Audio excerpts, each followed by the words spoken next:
Do you know the smell of betrayal? It isn't cheap perfume on a collar.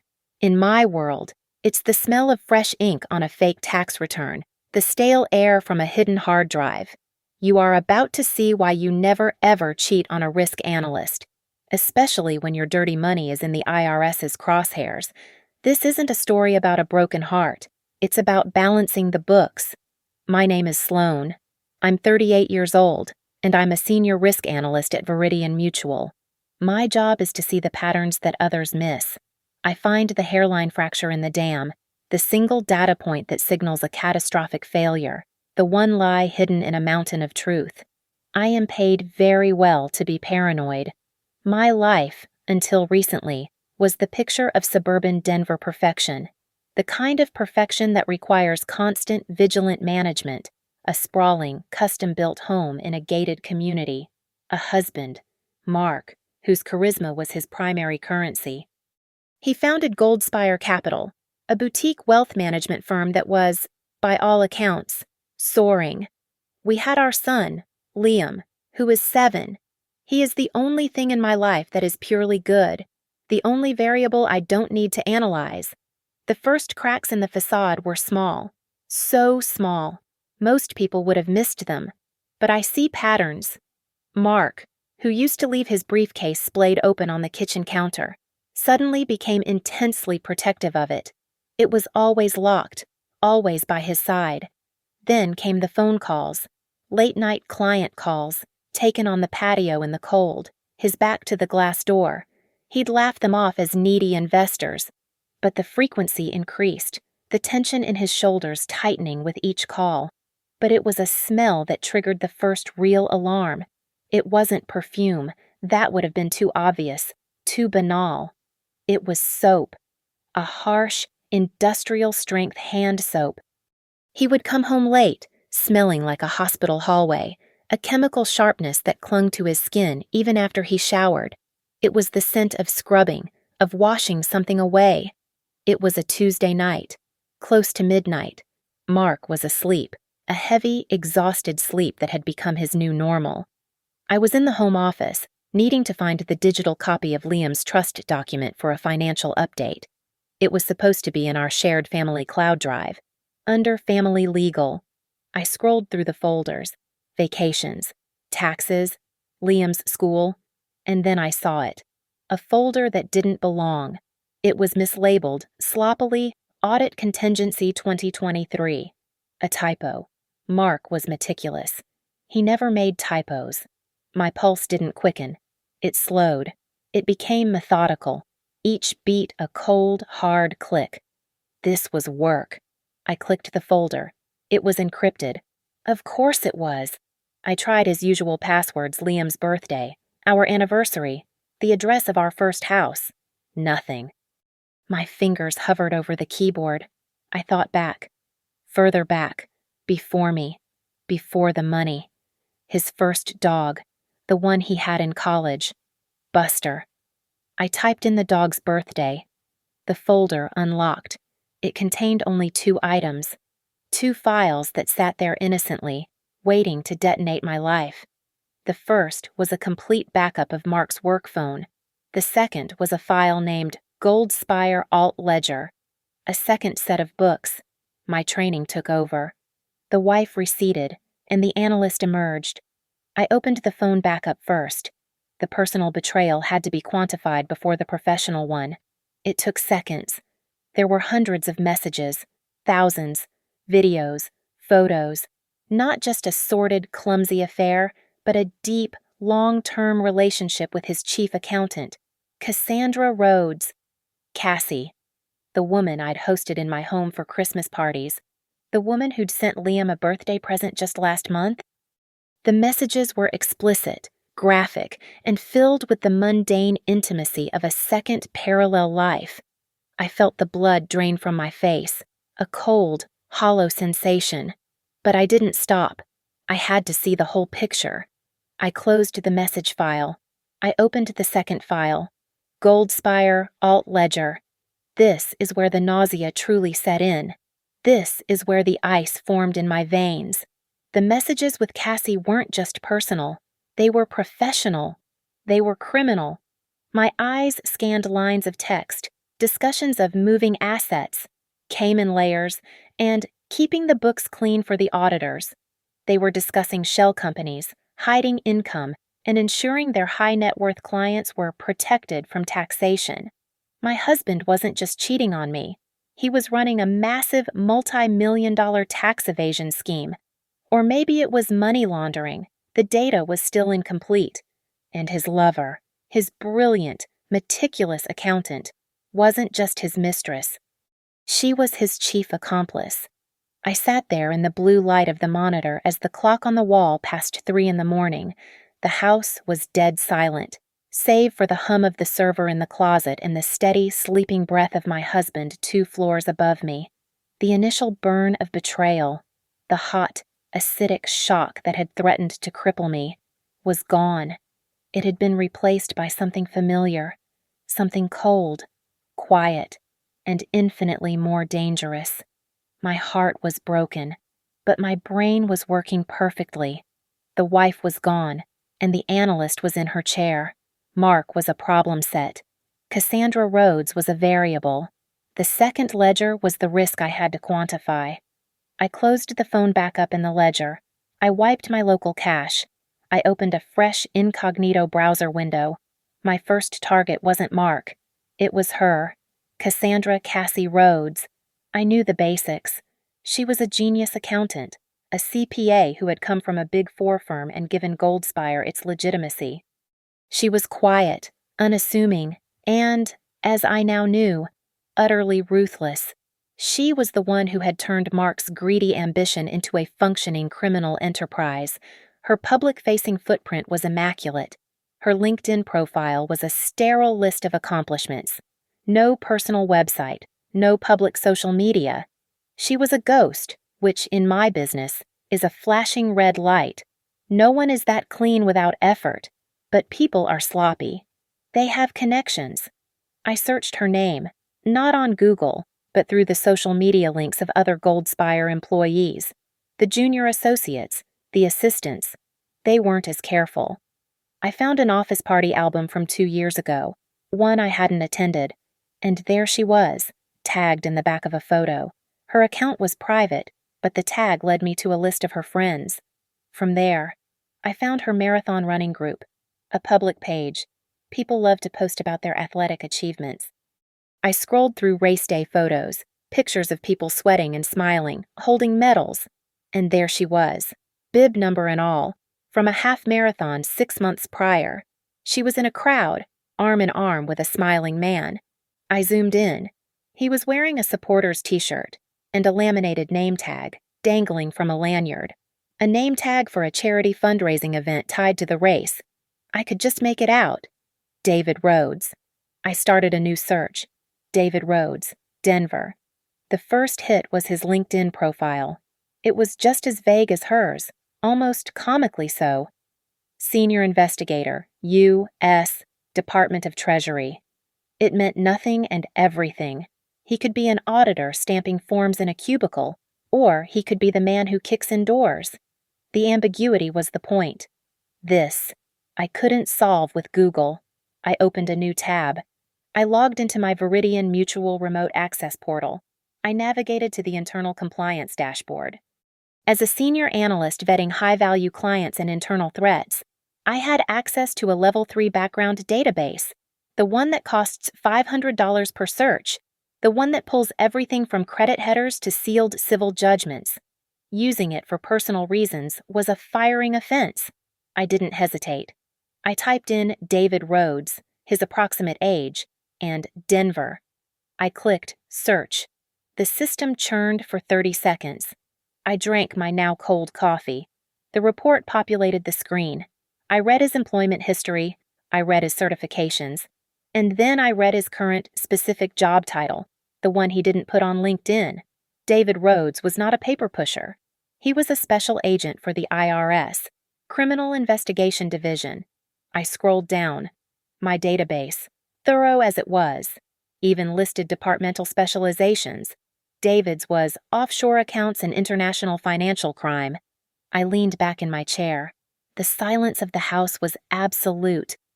A slow, cold laugh, completely devoid of humor, built in my chest. I pressed my hand to my mouth to keep it from escaping. Of all the women in Denver, of all the accountants in the state, my husband, in his infinite, arrogant stupidity, had chosen to sleep with and build a criminal empire with, the one woman whose husband was a federal agent trained to hunt exactly this kind of crime. The man whose job, whose entire professional purpose, was to find people like Mark and tear their lives apart. This was no longer a simple, messy story of personal revenge. This was a beautiful, terrible equation. It was perfect symmetry, and I, the analyst, was the only one who could see the entire board. I couldn't just call David Rhodes. That was the move of a scorned wife, an amateur. And I am not an amateur.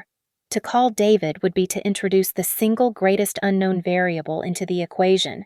My analyst training screamed against it. What if he was in on it? What if he knew about his wife's infidelity and the source of their newfound wealth, and was simply enjoying the benefits? Or worse, what if he was a devoted, blinded husband? He would protect Cassie. He would tip her off, give Mark the warning he needed to bury the evidence so deep even I couldn't find it again. David Rhodes was not an asset. He was a landmine. No, I could not target the man. I had to target the system he worked for. I had to activate the machine, a vast, impersonal, and relentless machine that, once started, could not be stopped. The next morning, I told Mark I was taking a personal day, a mental health day at a spa in the foothills. He was so relieved he didn't ask questions. A man drowning in his own guilt is happy to see you swim away for a little while. I did not drive to the foothills. I drove 30 miles south, to a different suburb, a different county. I went to a public library I had never been to before, a quiet brick building that smelled of old carpet and paper. I found an empty computer terminal in a back corner, my back to the wall, a clear view of the room. I didn't use Google. I opened a Tor browser, routing my presence through 3 different countries in half a second. I created a new, temporary, encrypted email address, a meaningless string of letters and numbers that would be erased from the server in 24 hours. I had the data on a small, cheap USB drive I'd bought for cash at a pharmacy. I wasn't going to send them everything. A data dump is noisy, sloppy. It signals panic. An analyst sends a signal, not noise. I was preparing a lure, a bait package, small, clean, and irresistible. I selected 3 files. First, one bank statement for the primary shell company in the Cayman Islands. It showed the name, the account number, and a recent high 7-figure balance. It was irrefutable. Second, 2 pages from the alternate ledger. I specifically chose the pages that detailed Project Atlas, the Cayman Fund, showing the clean numbers versus the real numbers. Third, and most importantly, I selected a single text message exchange, pulled from the phone backup. It was not sexual. It was practical. It was criminal. It was Mark to Cassie, dated 8 weeks prior. We absolutely must hide that $3 million income before the end of the quarter. Use the Atlas Fund and make it disappear. I attached the 3 files. I composed the email. I did not include names. I did not include accusations or a long, rambling story of my betrayal. I just provided the data. I addressed the email to the public-facing address of the IRS whistleblower portal for the Denver field office. I knew, from my own work and compliance, that this was the front door, and I knew exactly which keywords in my bait package would set off the alarms. Cayman, undeclared foreign account. 3 million. Those words wouldn't land on a secretary's desk. They would be flagged by the intake system and routed directly to the Criminal Investigation Division, David Rhodes's division, perhaps even David Rhodes's desk. The system would do what I could not. It would place the evidence in front of him, forcing him to act, whether he wanted to or not. My finger hovered over the send button. This was the true act of infidelity. This was the moment I finalized the divorce, not in a courtroom, but with a single click. I was detonating my life. I was burning the facade to the ground to expose the rot beneath. I clicked. The email was gone. I shut down the browser, ejected the USB drive, and used the library's system wipe tool to erase my session. I walked to the library bathroom, broke the USB drive into 3 pieces, and flushed them down the toilet. I left the library, walking calmly into the bright afternoon. I drove home, stopping to pick up the dry cleaning. The call had been made. The bait was in the water.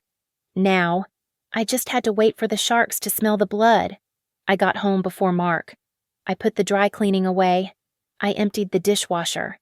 I sat at the kitchen island when Liam got home from school, opening his backpack to check his homework.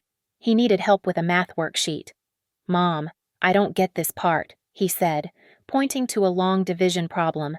I took the pencil from him, my hand perfectly steady. "It's okay, sweetie," I said, pulling the paper closer. "You just have to take it one step at a time." My heart wasn't racing. It was methodical.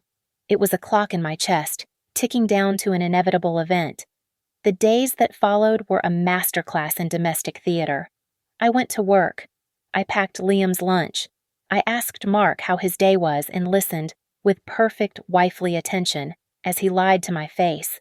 I played the part of the supportive, oblivious spouse. Mark, on the other hand, was unraveling. The man whose charisma had been his shield was now brittle and sharp. Every slammed cabinet, every curt phone call, was a symptom of the pressure. He blamed a volatile market for his foul mood, or incredibly difficult clients who were bleeding him dry. He was sloppy. His stress wasn't about the affair. I realized that almost immediately. He wasn't guilty. He was terrified. This was the raw, animal panic of a man who was losing control of his crime, and it was making him careless. He started leaving his briefcase unlocked again, not out of renewed trust, but from sheer, exhausted distraction. While he was in the shower, a long, scalding one, as if he could wash away the filth I didn't just look. I slipped into his study, connected his hidden drive to my own high-speed cloner, and, in less than 20 minutes, created a perfect, bit-for-bit mirror image of his entire criminal enterprise. I now had everything, the complete alternate ledger, every single text message, every offshore account number, every shell corporation. I bought 3 military-grade encrypted USB drives with cash from an electronics store an hour away. I loaded the data onto each one. The first went into a new safe deposit box I opened under my maiden name. The second went into a hollowed-out book I kept in my locked office desk at Veridian. The third I kept with me. My next step was to build a firewall. I booked an appointment with the most ruthless divorce attorney in Denver, a woman named Elise Shaw. I did it under the guise of complex estate planning. I sat in her plush office, the picture of a wealthy, concerned wife. "My husband's business is expanding rapidly," I explained, my voice steady. "I want to ensure that my assets and my son's trust are completely insulated from any potential business liabilities." Elise wasn't fooled. She looked at me over her glasses.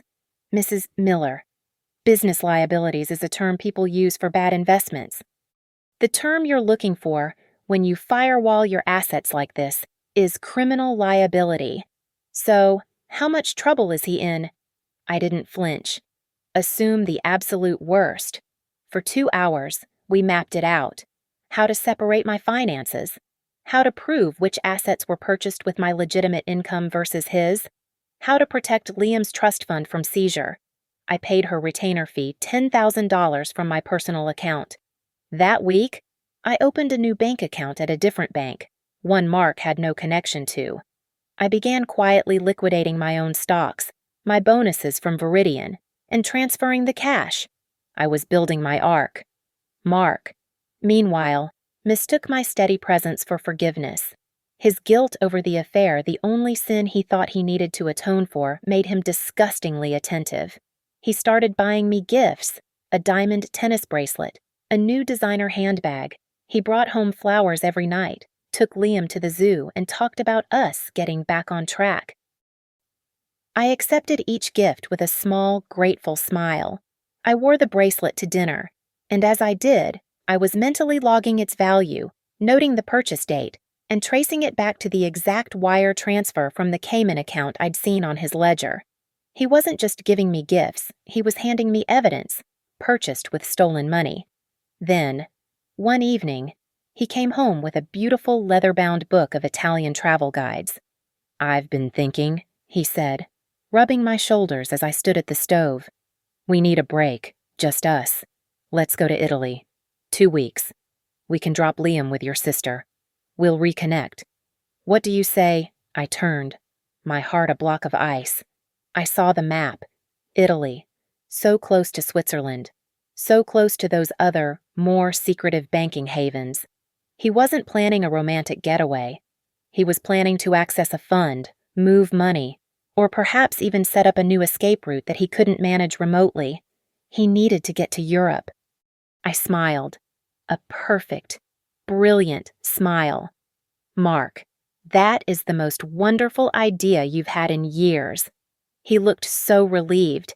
He had his excuse. I let him book the non-refundable first-class tickets. I let him reserve the 5-star hotel in Florence. I waited until 2 days later, when he was in a meeting. I went into his study, found Liam's passport, and discovered it.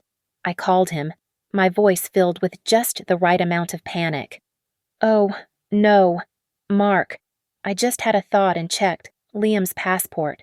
It expired 2 months ago." I heard him swear, a muffled, violent sound. "We can't get it renewed in time for the trip. Can we?"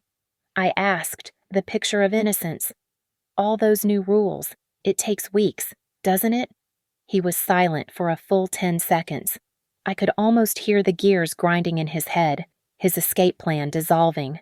"No," he said, his voice flat, dead. "No, we can't." The trip was canceled.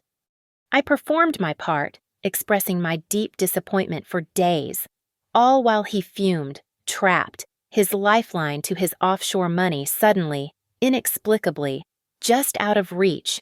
2 weeks passed, 14 days of playing the perfect wife, 14 days of silent, cellular-level waiting. The timer in my chest kept ticking.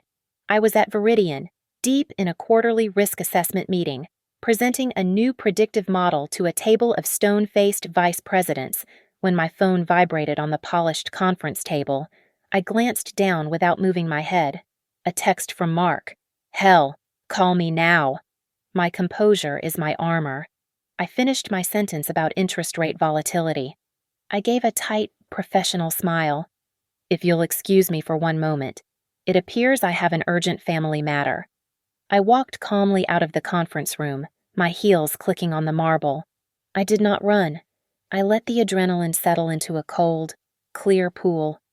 I stood by the floor-to-ceiling windows, looked out over the Denver skyline, and dialed. He picked up before the first ring finished. Sloan. His voice was wrong. It was high, tight, and thin, stripped of all its easygoing charm. It was the voice of pure, unadulterated panic. "Mark, what is it? What's wrong?" I pitched my voice to sound startled, worried. We got a letter. It's from the IRS." "Okay," I said, playing confused. "A tax adjustment? Did we misfile?" "It happens." No, it's an audit," he said, the word catching in his throat. "A correspondence audit letter.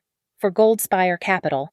He was talking fast, tripping over his words, trying to build his narrative before I could ask questions. "It's just routine. Sloan, total nonsense. They just pick companies at random. You know, it's just a bureaucratic headache. That's all." He was lying, and he was a terrible liar when he was scared. But the real tell wasn't his voice. It was the sound in the background, faintly, over the line. I could hear a woman's voice. It was a high, keening sound, muffled but unmistakable. Someone was sobbing, hysterically. It was the sound of a complete and total breakdown. It was Cassie. Random audits do not make your genius. Iron-willed CPA weep like her life is over. Mark, what is that noise? I asked, letting the alarm bleed into my voice. Is that Cassie? Is she crying? What? Oh, that, he stammered, flustered. Yeah, she's overreacting. She's a perfectionist. You know, she hates paperwork. She's just stressed. The lie was so pathetic it was almost insulting. Well, let me help, I offered, the picture of the supportive wife. I'm an analyst, Mark. I look at complex documents for a living. Maybe I can see something you're missing. Let me see the letter when you get home. The reaction was instant and violent. No! It came out as a bark. He softened it immediately, but the panic was still there. No, honey, really, it's fine. It's incredibly technical, financial industry jargon. You wouldn't. It's Cassie's job. She'll handle it. I don't want you worrying your pretty head about it. He didn't want me worrying my pretty head. The woman who modeled catastrophic financial collapse for a living. Okay, I said, my voice small, retreating. Okay, Mark, if you're sure. I'm here if you need me. I hung up. I stood by the window. The hook was set. That night, the house was a tomb of suppressed panic. Mark came home late, his face pale and drawn. He barely spoke, just poured a scotch, kissed Liam goodnight, and retreated to his study. To deal with this audit nonsense, I waited. I put Liam to bed. I went to our bedroom and pretended to read a book. Around 11 at night, I heard it. His study door was closed, but his voice was rising. He was on the phone. I slipped out of bed, my bare feet silent on the hardwood floor. I crept down the hall, standing in the deep shadow of the alcove, just feet from the solid oak door. I could hear his voice clearly now. He was terrified. I don't care what you think, he hissed into the phone. You told me it was clean. You told me it was invisible. He was listening. I could hear the tinny, frantic squawk of her voice on the other end. How? He shouted, his voice cracking. How is that possible? No one knows that name. Another pause. He went completely still. What? What did you just say they're asking about? About specific transactions. His voice dropped to a horrified whisper. No, that's impossible. That is impossible, Cassie. He leaned heavily against something. I heard the desk groan.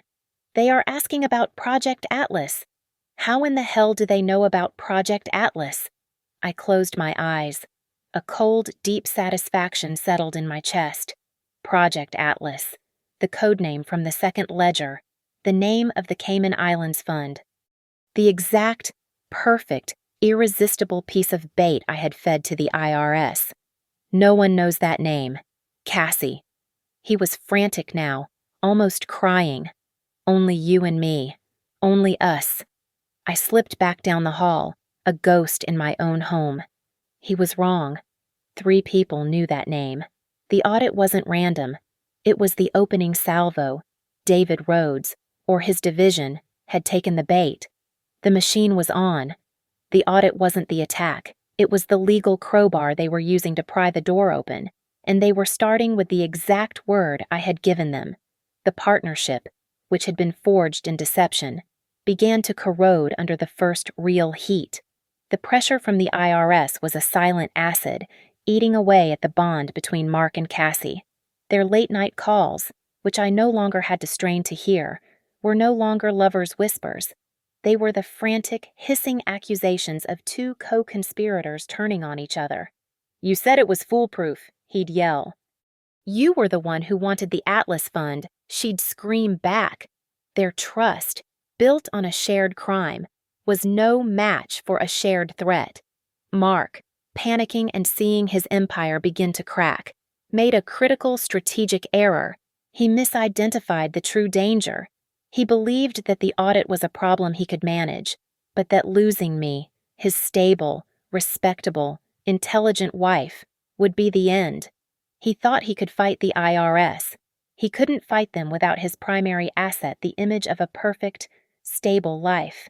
He needed me as a shield. He had to placate the scorned wife to save the criminal. He decided to perform a controlled demolition. He would confess to the lesser crime to gain absolution, to buy my loyalty. I was in the kitchen, emptying the dishwasher, when he came home.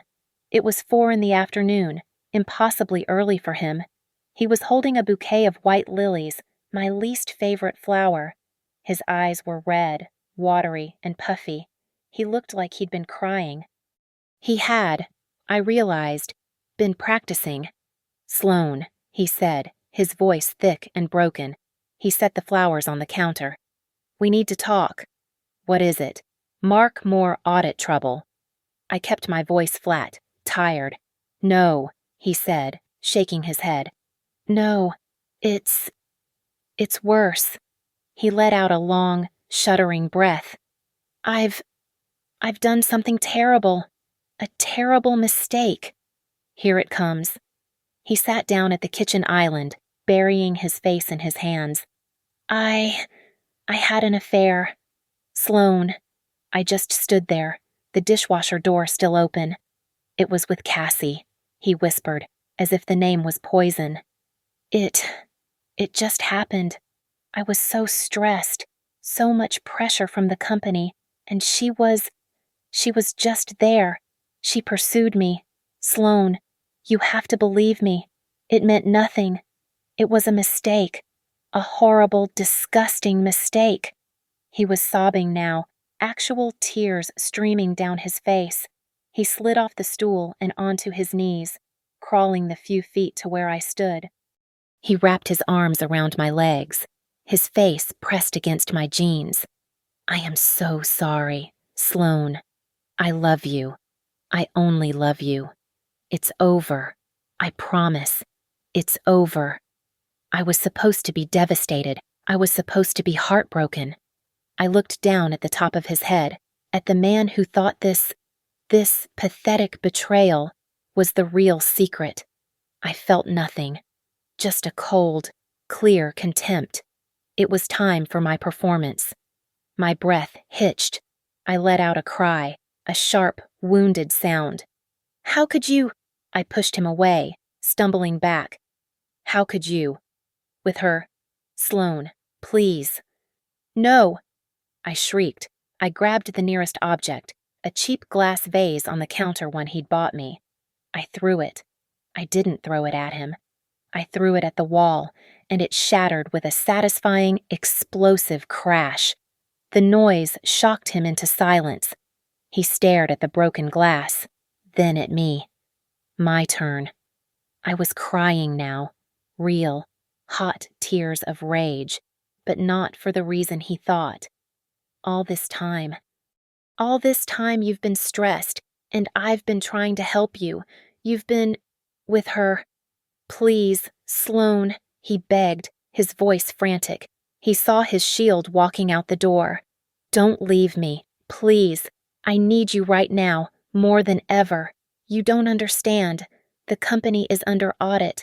I am under so much stress. I'm falling apart. I can't lose you, too. Not now. I sank to the floor, my back against the cabinets, and pulled my knees to my chest. A perfect portrait of a broken woman. I let the silence stretch, filled only with my staged sobs. He waited, terrified. Finally, I spoke, my voice a watery whisper. I don't know, Mark. I don't know if I can. How can I ever trust you again? Anything.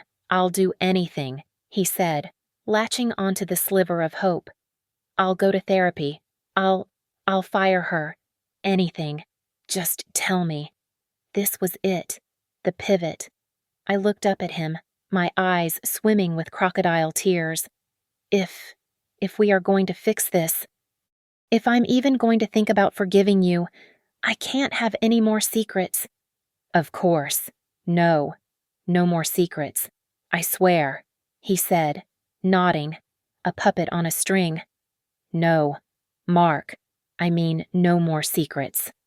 I hardened my voice just a little, the voice of the terrified wife. not the analyst. You're telling me you're under this much stress.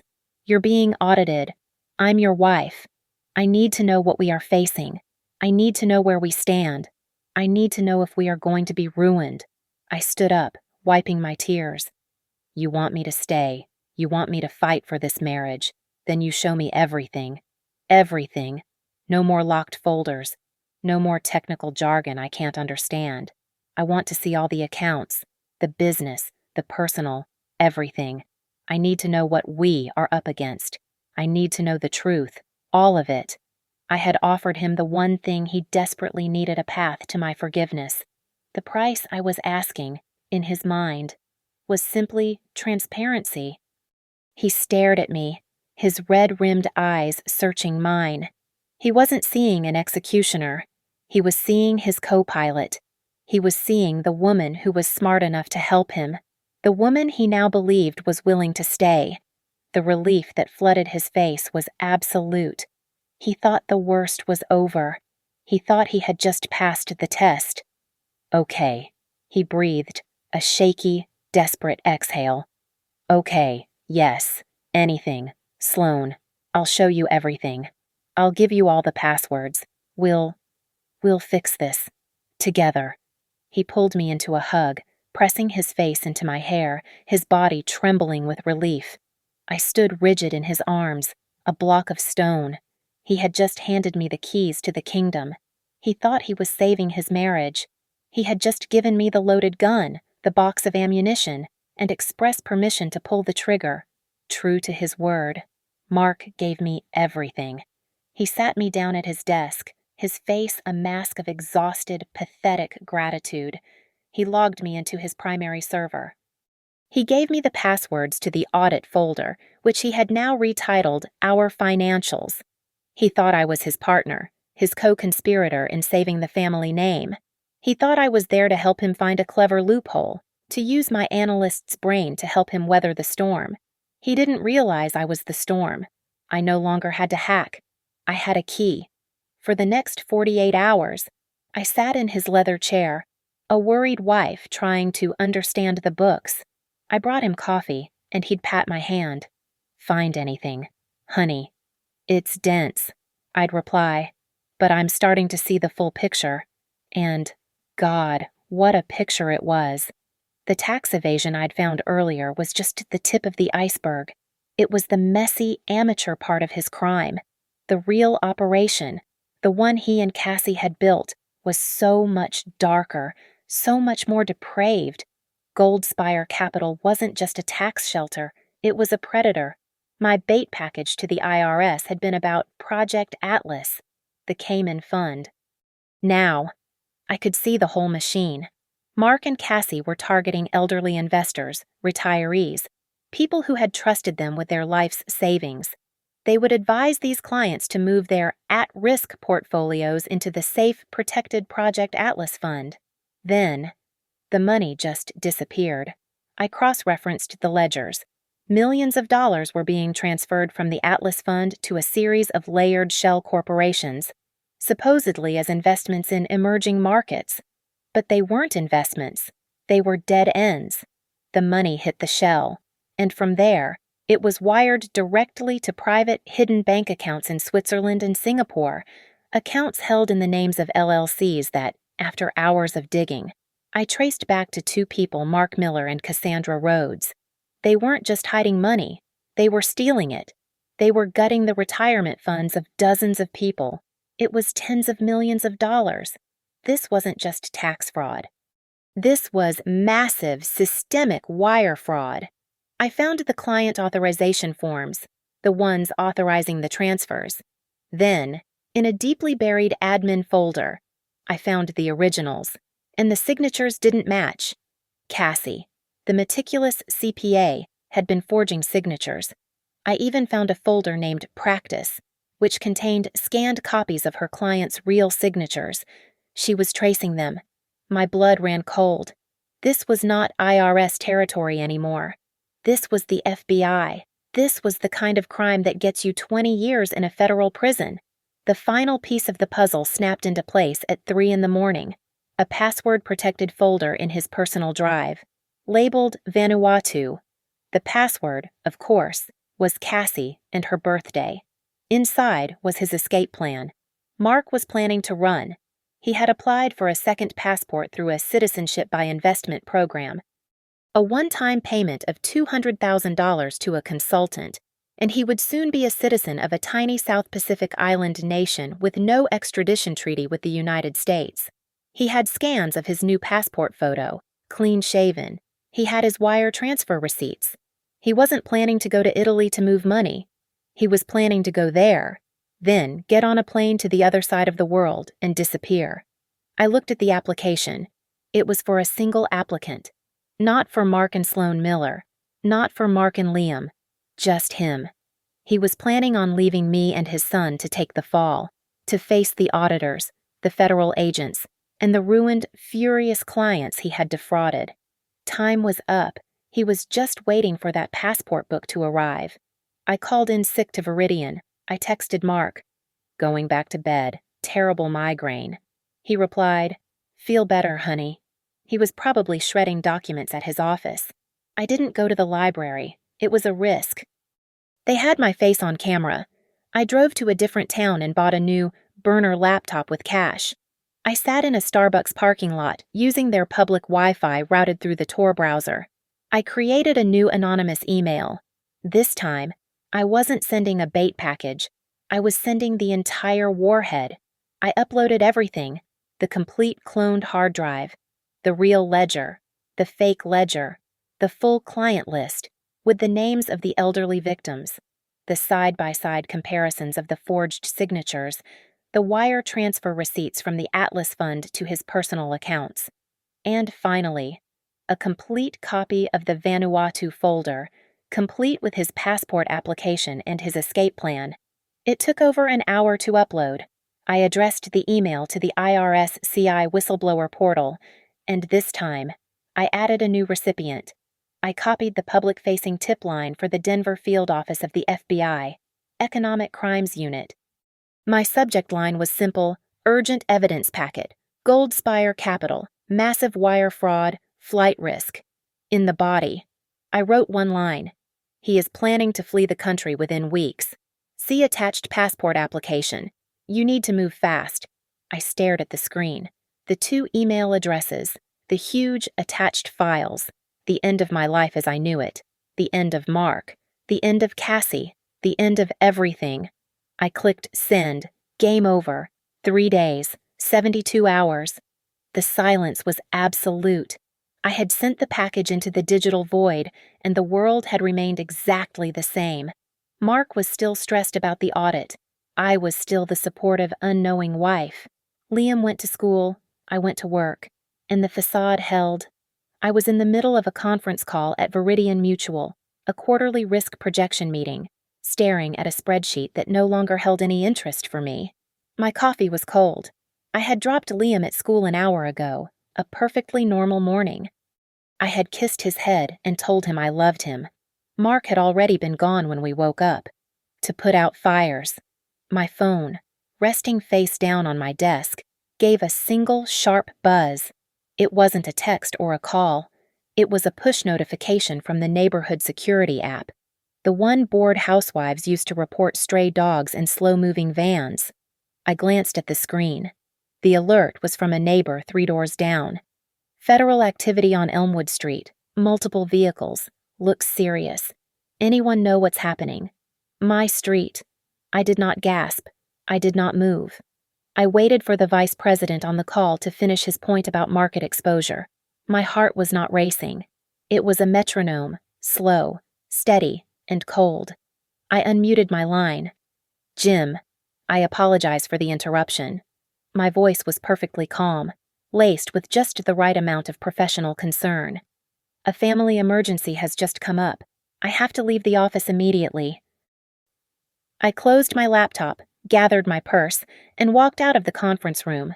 I did not run. I walked to the elevator, my heels clicking on the marble floor. I walked through the lobby, and I walked to my car. The drive, usually 20 minutes, took me 12. I didn't speed. I just didn't slow down. I knew before I saw it. I couldn't get to my street. 2 blocks away. An unmarked police cruiser blocked the entrance to our subdivision. I pulled my car onto a side street, put it in park, and got out. The air was still, but the street was chaos. It wasn't just a few cars. It was an invasion. A fleet of black, identical SUVs were parked at chaotic angles, sealing off the entire block. My block. And they were all centered on my house. Dozens of agents were on my lawn. They wore heavy tactical vests over their suits, the bold, block letters gleaming in the morning sun. FBI, IRS, CI. They were on my perfectly manicured lawn. They were walking up my stone pathway. They were carrying evidence boxes out of my front door. I walked toward the yellow tape, a ghost in a trench coat, invisible to the chaos. And then I saw him. He wasn't in the house. He was sitting on the curb across the street, his feet in the gutter. His hands were cuffed behind his back. His expensive suit was wrinkled, his tie was gone, and his hair was a mess. He looked small, pathetic, and broken. He was scanning the chaos, his eyes wide and animal bright with terror. Then his eyes found me, standing there, alone, by the tape. A strange look crossed his face. It wasn't just fear, it was relief. And then, a new, sharper terror. A terror I suddenly realized was for me. He scrambled, as much as a man in handcuffs can, to his feet. Sloan.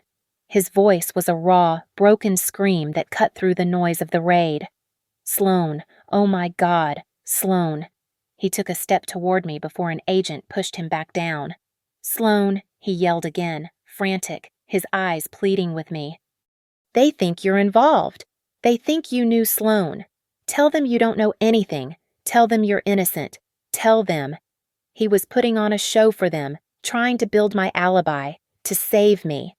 At that exact moment, I knew, as a matter of cold analytical fact, that simultaneous raids were happening all over the city, at the high-rise offices of Goldspire Capital, at the quiet, unassuming suburban home of Cassandra and David Rhodes. The whole house of cards was coming down, just as I had planned. As Mark continued to rave, a woman detached herself from the group at my front door.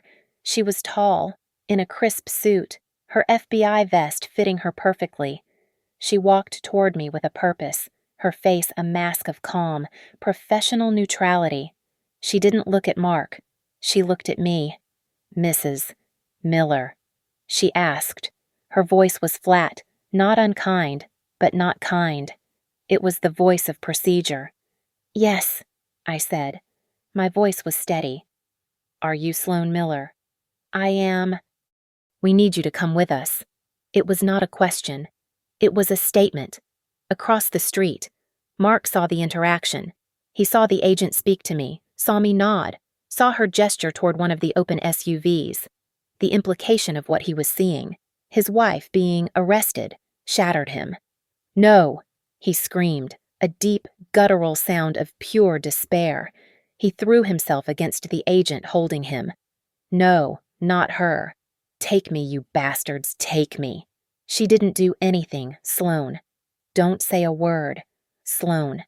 His screams followed me as the female agent placed a light, firm hand on my back. She guided me past the tape, past the agents, and toward the open door of the black SUV. Mark was still screaming, still fighting, still proclaiming my innocence as I ducked my head and slid into the clean, dark interior. He still had absolutely no idea. He thought he was the criminal. He thought I was the victim. He had no clue, even as the door shut, that his innocent, heartbroken wife was the one who had just set the world on fire. The black SUV did not take me to a processing center. It did not take me to a jail. We drove in silence for 15 minutes, past the federal courthouse and into a secure underground garage beneath a nondescript glass office building. The female agent guided me into a private elevator, up to a high floor, and not into an interrogation room, but into a clean, well-lit conference room with a sweeping view of the city. There was no one-way mirror. There was a bottle of water waiting for me. I was not in custody. A few minutes later, 2 men entered. They did not look like cops. They wore perfectly tailored suits. One was older, with the weary face of a lifer. The other was younger, sharp, and radiated an almost painful ambition. "Mrs. Miller," the older man said, not offering a hand. He was the special agent in charge from the IRS CI. "I'm Agent Kovich." He gestured to the younger man. "This is Assistant United States Attorney, Mr. Harris." I said nothing. I just looked at them. The analyst. "We owe you a thank you," the AUSA, Harris, said, getting straight to the point. "Your anonymous tips, the first one, and the much more comprehensive second one. They broke this case wide open. You've saved our office years of work." "I was just doing my civic duty," I said, my voice flat. "Of course," Kovich said, a small, grim smile playing on his lips. "You should know. Your information was exemplary. We've been looking at Goldspire for a while, but we had nothing. You handed us the entire conspiracy on a silver platter. The wire fraud, the forged signatures, the flight risk. That got our attention." While I was being thanked, Mark was in a very different room. 3 floors down, in a small, windowless concrete box.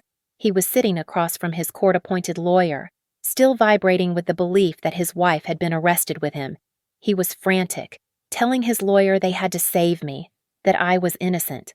The lawyer, a harried public defender, just looked at his notes. "Mr. Miller, I don't know what to tell you. There's no one named Sloan Miller on the arrest manifest." Mark stared at him. "What? What are you talking about? I saw them. I saw an agent take her. She was right there." The defender sighed, looking at the door. "Let me check." He stuck his head out, spoke to a marshal, and came back in. "Yeah, you're right. A Mrs. Miller was brought in, but she's not in a holding cell." "What? Where is she?" Mark asked, the panic shifting. "She's upstairs, in a conference room, with AUSA Harris and the IRS. The lawyer squinted at his notes. "Looks like she's being processed as a material witness. Or, wait, no. The intake sheet has her listed as the whistleblower, the confidential informant." The words hung in the air. Mark's face went from confusion to disbelief to a slow, dawning, catastrophic comprehension. He saw it all, in an instant. The expired passport, the convenient discovery, the forgiveness, the questions about the accounts. He saw my face, not as his wife, but as the analyst who had just disemboweled him. The public defender would later tell his colleagues he had never, in 20 years, seen a man so completely disintegrate. Mark Miller, the charmer, the king, simply folded in on himself, a hollow man realizing he was never even a player in the game. At the same time, in a third room, Cassie Rhodes was conducting her own masterclass in self-preservation. She was furious, pacing the room, her eyes red with hate, but her hate was not directed at Mark. It was directed at her husband. "You don't understand." She was spitting at her 2 interrogators. "This is him. This is my husband, David. He did this. He set me up. The agents, a man and a woman from the FBI, let her rave. He's IRS CI, she yelled. He found something, he must have, and he's trying to pin it all on me to save himself. He's a monster." She thought David, her husband, had used his job to uncover her affair and her crime, and had turned her in. "So you're saying," the female agent said, her voice smooth, "that you were involved in this, but he was the mastermind." "No," Cassie shrieked, realizing her mistake. "I mean, no. It was Mark. It was all Mark Miller. He pressured me. He seduced me. He made me do the books. I was a victim." "A victim," the agent mused. "But you're willing to testify to that. You're willing to testify, under oath, about everything Mark Miller did." Cassie saw her opening. She was burning, but she could take her husband and her lover down with her. She could get revenge on David, who she believed had betrayed her, by testifying against Mark. She would be the victim, the star witness. "Yes," she said, her voice turning cold. "Yes, I will. I'll tell you everything. I'll testify against Mark Miller. I want a deal, and I want you to go after my husband." The female agent smiled. "We love cooperation, but you seem to be under a slight misapprehension. Cassie." The agent slid a file across the table. Cassie opened it.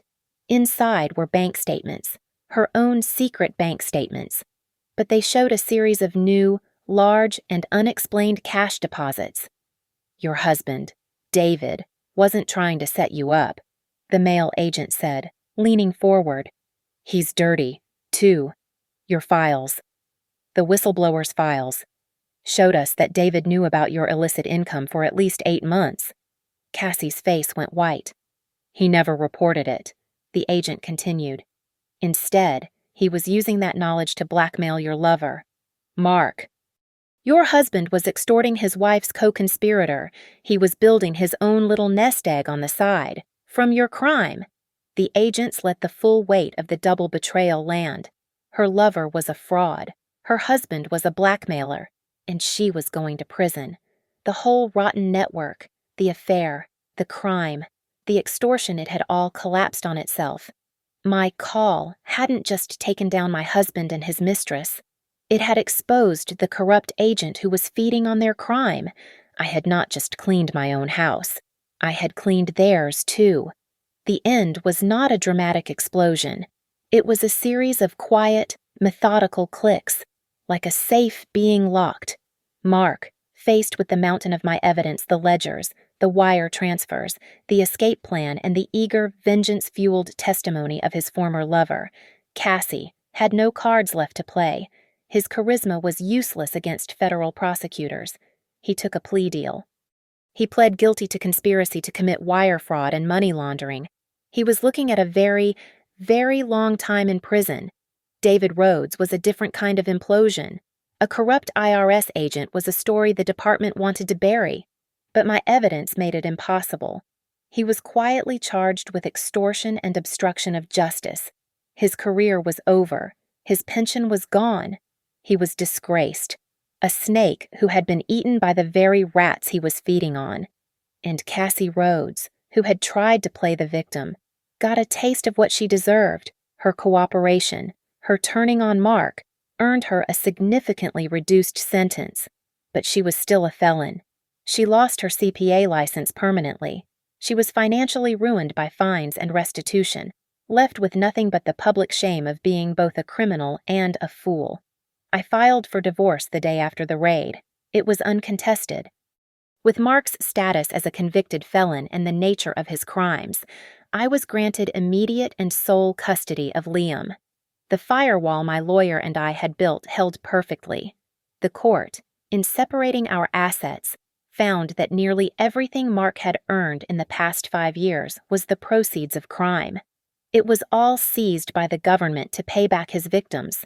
The house, which I had been able to prove was purchased using a combination of my own salary from Viridian and a down payment from before Goldspire was even founded, was deemed a legitimate asset. It was awarded to me. I had saved my son, and I had saved our home. The final scene was almost anticlimactic. I was in my lawyer's office, a place that had become more familiar than my own home. The air smelled of expensive leather and paper. I was signing the last of the divorce papers, the final decree. My name was Sloan Miller again, legally and officially. That's the last of it. My lawyer, Elise, said, capping her pen. You are a free woman. Sloan. I nodded, feeling not happy, not sad, just finished. One more thing, she said, pulling another envelope from her briefcase. It was thick, heavy, and bore the official seal of the United States Department of the Treasury. This arrived for you, by courier, this morning. I took it from her. I didn't recognize it. I assumed it was more paperwork, another form to sign, another T to cross. I opened it. Inside, there was a single very formal letter. It was from the IRS whistleblower office. It stated that, as a result of the information I provided, the United States government had successfully recovered over $30 million in stolen assets, back taxes, and penalties.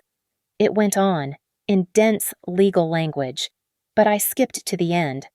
Under the Taxpayer First Act, a whistleblower who provides such substantial and critical information is entitled to a reward, a percentage of the total amount recovered.